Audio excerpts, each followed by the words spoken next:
Hey pre-calc friends, welcome to today's lecture, 8.5, complex numbers in trigonometric form. Friendly reminder what a complex number is. A complex number is any number that exists in the world. Now remember, complex numbers take on one of two forms. Either the complex number is imaginary or it's not imaginary, but all complex numbers are technically written in the form a plus bi. If b in A and B are real numbers, this is notation for in the set of real numbers.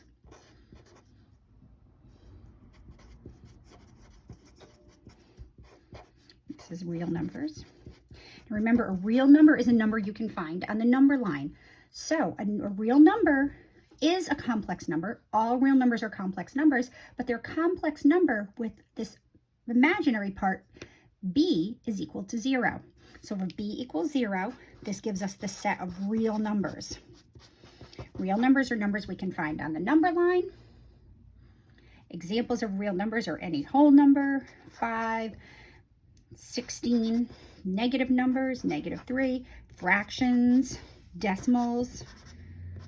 Pi is a real number. Any number we can plot on the number line and doesn't contain an I is a real number. The other part of the complex numbers are the imaginary numbers. Imaginary numbers have an I. Think I for imaginary. I is defined to be the square root of -1. We never call it the square root of -1 anymore. We now define that to be I. So if b is not 0, we always have two parts of the number, but if a is allowed to be 0, but b is not allowed to be 0 in the set of imaginary numbers. If b was 0, then we're back at the real numbers. So examples of imaginary numbers are something like 4 plus 6i, 1 minus i. We could just have 16i. As long as it has an I in it, it's an imaginary number. Here, b would be 16, but the real part of the number would be 0. We could have fractions. We could have 1/3 minus 1/4 i. So forth and so on. So if it has an I, it's an imaginary number. If it does not have an I, it's a real number. Together, the real numbers and the imaginary numbers form the entire set of numbers in the world called the complex numbers. So just a few reminders about I. Well, first of all, we never leave a power on I, we always just call I. So I is by definition the square root of -1, but we never leave it as the square root of -1. So we're never going to see the square root of -1. We're going to replace that with I. I squared is, well, it's I times I, which is the square root of -1 times the square root of -1. I squared simplifies down to just I. I'm sorry, down to -1. Actually, I'm going to backpedal. Let's do I squared is, I'm going to write it down. It's I times I, which is the square root of -1 times the square root of -1. And anytime you multiply a radical square root by itself, the radicals cancel, it's just -1. I cubed, well, I cubed is just I squared times I, right? Because power of 2, power of 1 gives me the power of 3. I squared is just -1. This is -1 times I, which is -I.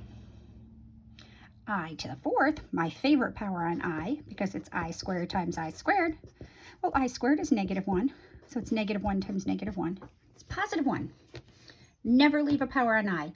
If you know these 4 powers, if you can remember this little set of 4, you can put a value on any power of I that's either I, -1, -I, or 1.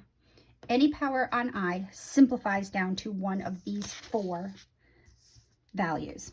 So for example, if we had I to the 10th, well, I'm going to break I to the 10th down into I to the 4th. I love I to the 4th, so I'm going to pull out as many I to the 4ths as I can. So I to the 10th is I to the 4th, I to the 4th, but I need 2 more I's. So I to the 4th times I to the 4th times I squared. 4 plus 4 plus 2 is 10. Well, I to the 4th is 1. I to the 4th is 1. And I squared is -1. So 1 times 1 times -1 is -1. So therefore, I to the 10th simplifies down to -1. So we would never leave the power of 10 on I. It would just be -1. All right, I'm going to actually jump down to I to the 16th. We love when our powers are multiples of 4. I to the 16th is just I to the 4th 4 times. So if my power is a multiple of 4, I can always break it up into that however many times 4 goes into that power. So 4 goes into 16 4 times. So that's just I to the 4th 4 times, which is equivalent to I to the 4th power. Right? We love when the powers are multiples of 4. Because when the power is a multiple of 4, we can break it down into that many I to the 4ths. So this is just going to be 1 to the 4th power, which is 1. So anytime your power on I is a multiple of 4, it reduces down to just 1. All right, so I'm going to go back up here. Why did I skip this? Well, I really wish this was I to the 104th power, because then I could just write I to the 4th, I to the 4th, I to the 4th. Would that be 26 times? But notice, I'm going to change this to I to the 100th times I cubed. I like I to the 100th because I to the 100th is just a multiple of 4. Anytime your power is a multiple of 4,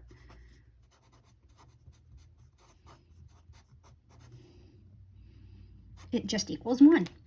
So I to the 100th is 1. I cubed is negative I, because I could write this I to the 4th, I to the 4th, I to the 4th 25 times.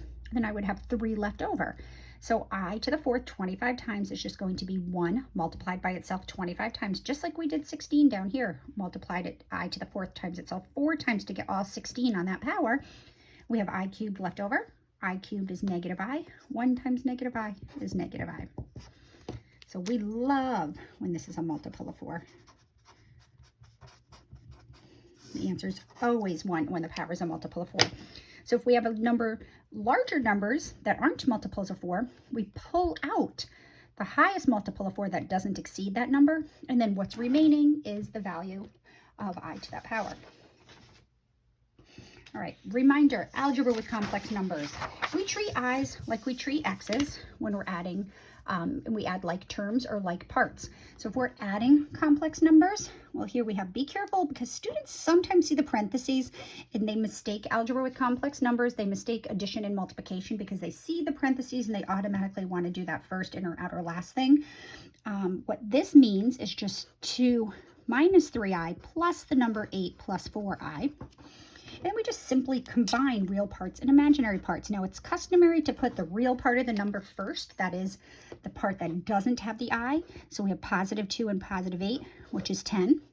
And then we're going to look at the imaginary parts and make sure you're really careful with the negatives. Don't make sure your eyes roam a little bit to the left and see that we have negative 3i's plus a positive 4i is just plus 1i.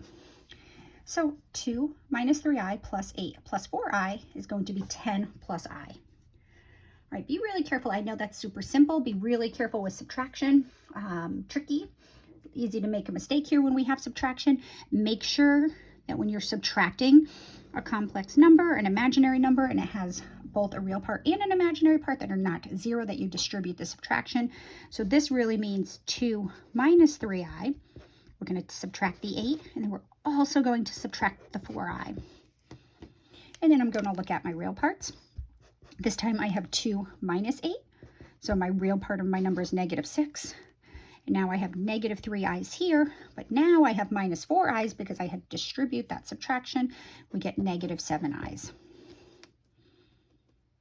All right, so 2 plus 3i minus 8 plus 4i is negative 6 plus 7i. All right, multiplication. Notice no addition or subtraction, so now we are going to use that first inners, outers, last. So the product of the first is going to be 2 times 8, which is 16. Product of the outers, it's going to be 8i's. Product of the inners will be minus 24i's. And then the product of the last, be really careful here.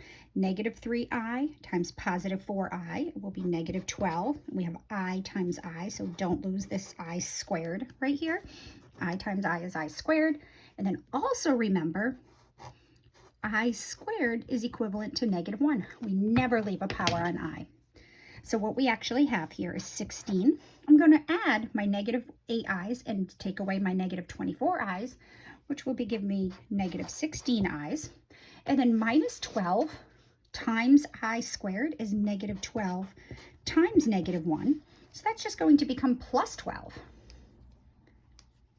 So we're going to get 16 minus 16i plus 12. And then we're going to write my final answer in standard form. That is, we'll put the non-I part or the real part of the number first. 28 minus 16i is my final answer. So just a couple more.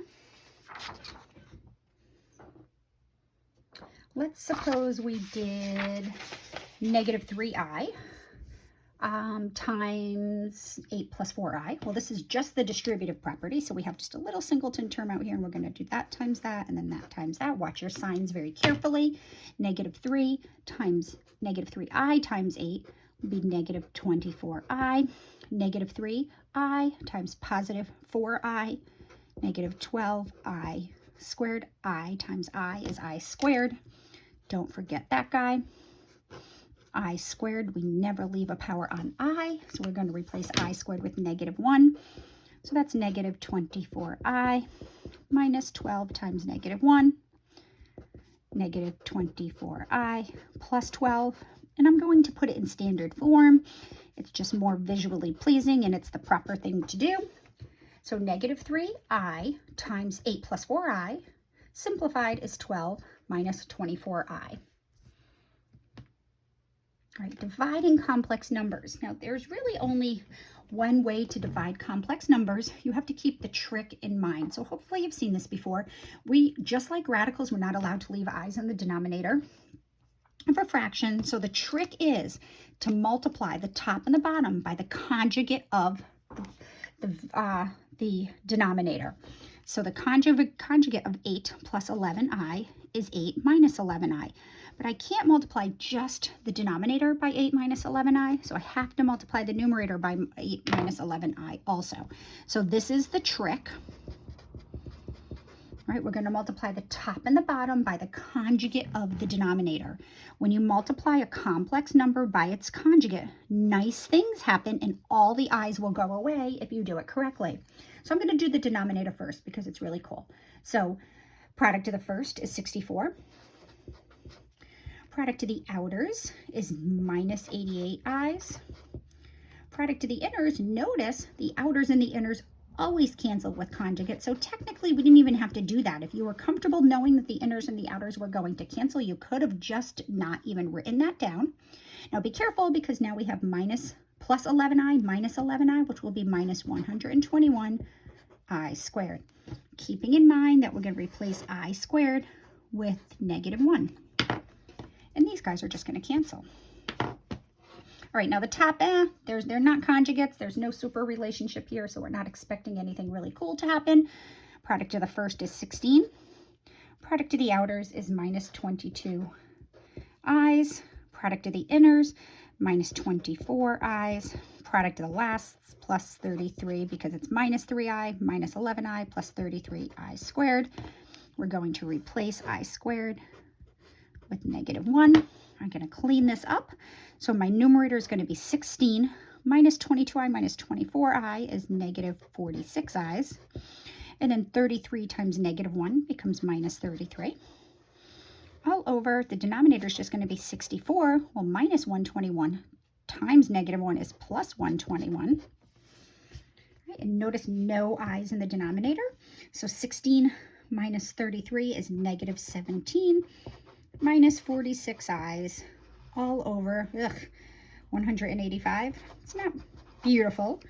And I tend to like to break it up. I'm going to call this negative 17 over 185 minus 46 over 185 I. And I just do that so we can clearly distinguish the real part of the number being negative 17 over 185. The imaginary part is negative 46 over 185. All right, just a little more algebra. Ready? What if I said find 2 minus 3i squared? Now, please don't make that dreaded mistake of distributing a power through addition or subtraction. We cannot just square each piece. Remember, 2 minus 3i quantity squared means 2 minus 3i times 2 minus 3i. So you cannot just square the 2 and just square the 3i because you'd lose the inners and the outers. So now we have to do that FOIL. We're going to do the firsts 4. The outers is minus 6i. The inners is minus another 6i. And then the last is going to be plus 9. I times I is I squared. Now remember, or take note, that if you just would have squared each piece, you would have lost these 12 i's in the middle. We're going to replace I squared with -1. 4 minus 12 i's minus 9. Positive 9 times -1, -9. Now I'm going to combine the 4 and the -9 and put that out front. Minus 5. -5 minus 12 i's, and that would be my final answer. Ooh, how can we do this? So that being said, you're not allowed to distribute a power through addition or subtraction. So this is going to be 2 minus 3i, and you would probably be very angry if I asked you to find this right now, right? And would have to do that 20 times, right? So I won't ask you to do this right now, but we are going to get back. We're going to learn a trick on how to do this by turning complex numbers into a different form that we call the trigonometric form. So let's see, how do we do that? All right, friendly reminder. Real numbers can be represented on a real number line. So let's just say 0's in the middle, and then this would be here, that would be 2, right? Square root of 7 would be like right about here, right? We can find that on this there. I could do it in my calculator and get an estimate. I know it's between 2 and 3. This would be right here. That would be 1, 2. That would be -3, so forth and so on. So real numbers are numbers that can be found on the number line. Complex numbers are represented in what we call a complex plane. So I know this looks like your standard XY axis, but it's no longer the XY axis for this particular scenario. Instead of this being my X axis, we're going to call the horizontal axis our real axis, and we're going to call the vertical axis the imaginary axis. And now by doing this, we can plot complex numbers. So a complex number in general, we're going to let our complex number be. And often we use z to represent complex numbers. So we're going to do z equals a, the real part, plus b times the imaginary part. So what we would do is we'd go over to whatever the value is on the real axis, would go over right or left. A would go right if a is positive, left if a was negative. So let's just suppose that's a. And then whatever the value of b is would go up or down on the imaginary axis. If b is positive, we would go up. If b was negative, we'd go down. So whatever the value of b is. And then this right here would represent the number z equals a plus bi. That's it. So very simply, to plot the complex number 4 minus 7i, well, a is 4. B is -7. So my real axis, this is the real axis, and I won't keep labeling it. You'll just remember it after a while. The vertical axis is my imaginary axis. So I'm going to go right 4 because a is positive, the real part of the number. So here's 4. And then the imaginary part is -7. 1, 2, 3, 4, 5, 6, 7. So right here is -7. So I'm going to go over 4, down 7, right there. That's how we represent the number z equals 4 minus 7i. That's it. So if it was 4 plus 7i, that would be 4. Then we would go up 7. It would be up there. If it was -4 and the 7i, we would go -4 either up or down, depending if the 7 was positive or negative. All right, once we have a number, a complex number plotted in the complex plane, we can find the absolute value of the complex number. The absolute value is also called the modulus of the number. So I'll write that down in a minute. The absolute value of a complex number is the distance from the origin in the complex plane. So let's see, I just lost my train of thought. So if we have some number, I'm just going to put this right here. Let's suppose that's A. Let's suppose that's B. This is Z equals A plus BI. We're looking for this distance from here to here. That's going to be the absolute value of the number. So how do we find that number? How do we find this value right here? Well, we say the absolute value of Z is equal to the absolute value of A plus BI. Well, the length, the distance from here to here, we would just use the distance formula. Or think of this as a right triangle. The length of this side is A, the length of that side is B, so the hypotenuse is the square root of A squared plus B squared. The absolute value of Z, or any complex number, is also called the modulus of the complex number Z. So the modulus and the absolute value are the same thing. It's just the distance the point is from the origin, and we use just the distance formula or Pythagorean theorem. So let's find the modulus for 4 minus 7i. Well, here we have it plotted right here. So let's find the distance that this point is from the origin. So if we just think of this as a triangle, this side is 4, this side is 7. The modulus of Z is going to be the square root of 4 squared plus 7 squared. And of course, we simplify it. 4 squared is 16 plus 49, and 16 plus 49, 59, 65. Square root is 65, right? I just want to make sure.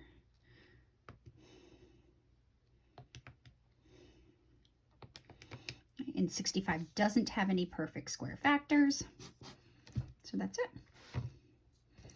All right, be careful with ones, so the length of that line is square root of 65. Be careful when we have purely imaginary numbers. If we were to graph this purely imaginary number means we have real part 0, so that's just going to fall right here on the imaginary axis at -7, because we didn't go right or left at all. The real part is 0, but we went down 7. The modulus is just going to be the distance this point is from the origin. So common sense tells us that it's going to be 7. Now remember, distance absolute values are always positive. But if we use that template, the A part of this number is 0, the real part, so it's 0 squared plus -7 squared, which is the square root of 49, which is 7.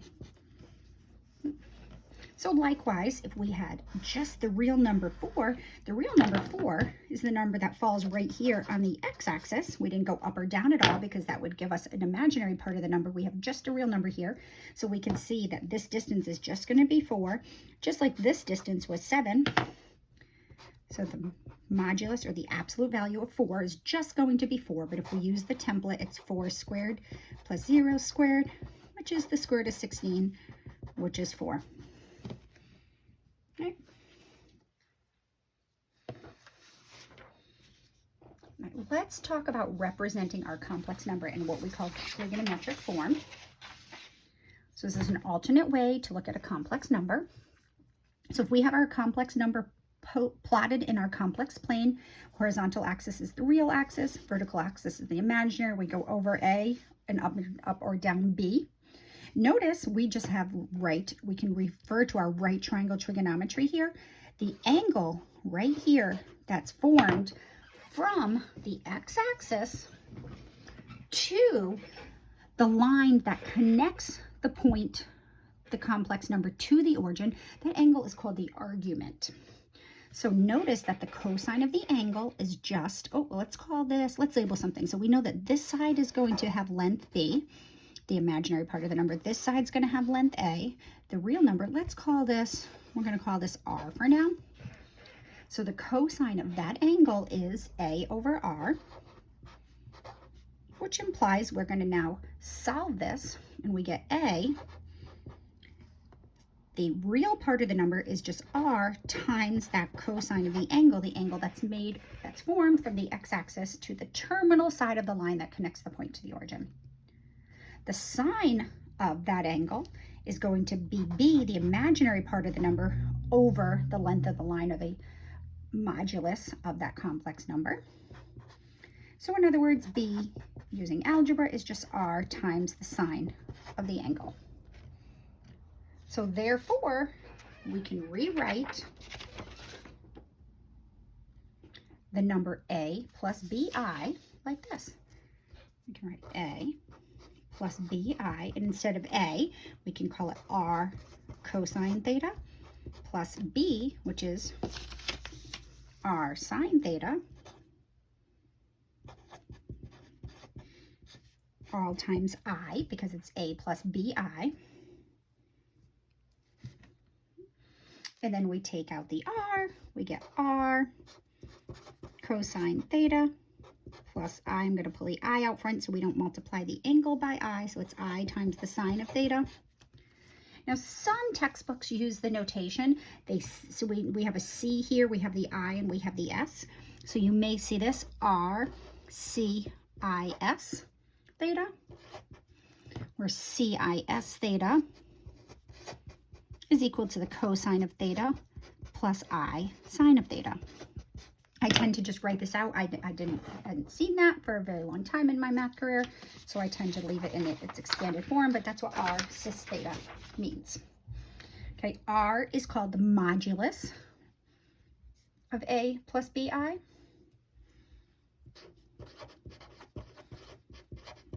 Or the absolute value. And theta is called the argument of the angle. Right, that being said, let's write the number -3 minus 3i in trigonometric form. So -3 will be 1, 2, 3. Right here is -3. On my x-axis, my real axis, 1, 2, 3, -3. My imaginary axis, so right here is the point. I'm gonna get a thinner Sharpie. Let's write this guy right here as, this is my number z. All right, so z is equal to -3 minus 3i. All right, so we're going to imagine the line that connects our complex number to the origin. This is the argument right here. That's our angle. All right. All right, so we have to find that angle.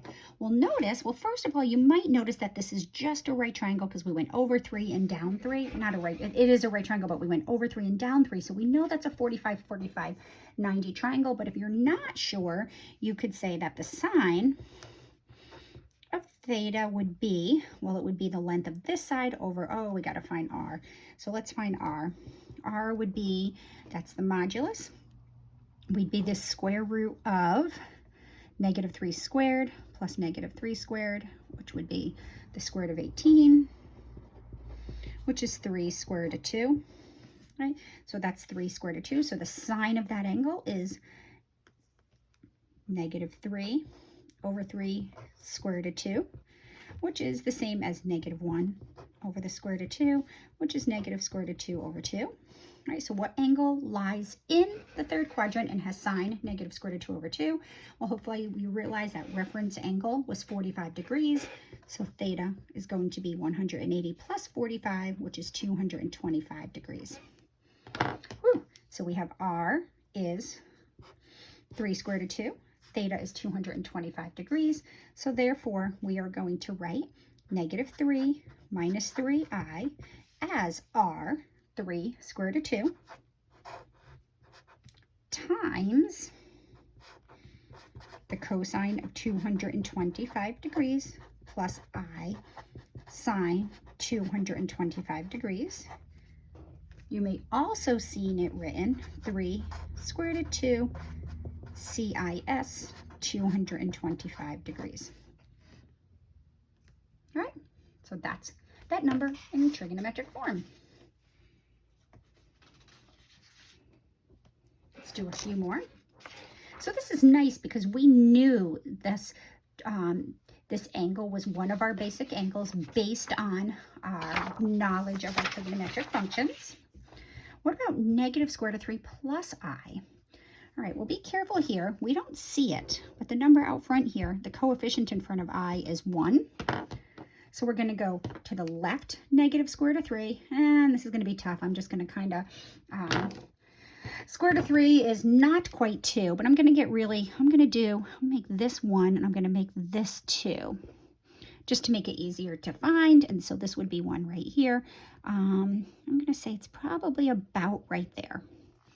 That's what's going to, so z is equal to negative square root of 3 plus I. So that's my number z. And if I draw my triangle, right, I know that this side is going to be negative square root of 3. This side is going to be 1, so that we know the modulus is going to be the square root of negative 3 squared, which is 3, plus 1 squared, which is 1. Square root of 4 is 2. So we notice this is one of our basic triangles, a 1, 2 square root of 3 triangle. So this is going to be my argument. So what angle in that quadrant has a 1, 2 square root of 3 reference triangle? Well, hopefully you recognize this as 150 degrees. Right, we could have done the sine of this angle is 1/2, or the cosine is negative 3 square over the square root of 2. So that's why it's really important you know those basic trig functions. So we can thus write negative square root of 3 plus I as r 2 cosine of 150 degrees plus I sine of 150 degrees. And now we leave it at that. If you found the cosine and the sine of 150 degrees and you simplify that, we would be right back where we started. There is a purpose to this. We are going to use these to do some really super cool stuff, okay? All right, 3i in trigonometric form. All right, so be careful with the simplest ones. So if this is 1, this is 2, 1, 2. I'm just doing it more so we can see it. Here's 3i, right? Z is right here. So this would be my angle right here. So we know that r, I'm going to write z equals 3i. I know r is the distance, z is from the origin. We know that that's just 3. The angle is clearly 90 degrees. You could use any angle whose terminal side lands there. So you could use negative 270 degrees. You could use 450 degrees. Why you would use bigger numbers, I don't know. So I would just stick with the simplest form. So 3i in its trigonometric form is 3 times the cosine of 90 degrees plus I sine of 90 degrees.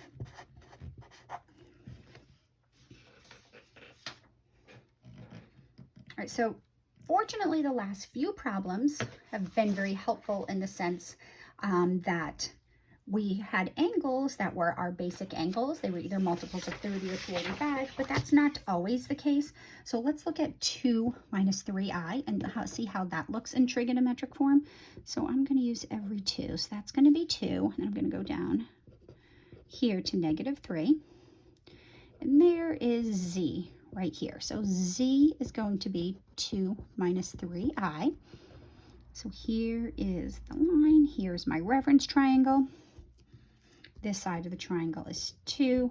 This side of the triangle is 3. Right, so r, the modulus, the length of the hypotenuse of that triangle is going to be 4 plus 9, which is the square root of 13. So we are looking for this. We can either do this angle from here to here, or we could do the angle all the way around. Either one. Both will give us equal results. So what do we know? I'm going to call this theta. Well, we know that the cosine of theta is equal to 2 over the square root of 13. So that's not a nice multiple of 30 or 45. We don't recognize this at all. So in order to retrieve the angle, we do the inverse cosine function. So the inverse cosine of 2 over the square root of 13. Now here's where it's just important that you follow the directions carefully, because if it says leave it as an exact value, then this would be the exact value of the angle.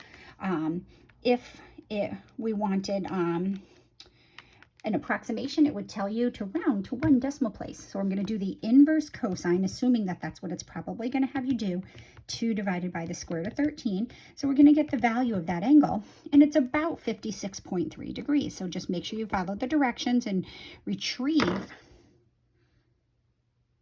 Right? But now we have to be really careful because the cosine of 56.3 is here. The cosine of this angle is also positive, but the angle is in the 4th quadrant. So therefore, we're going to need to include the negative. So even though my calculator gave me the positive value of an angle whose cosine is 2 over the square root of 13, we need the negative angle since we are in quadrant 4. All right, so watch your quadrants carefully. The cosine is positive in quadrant 4. The inverse cosine gives me an angle in angle quadrant 1 or 2, but so we just have to use the knowledge that the inverse cosine of 2 over the square root of 13 is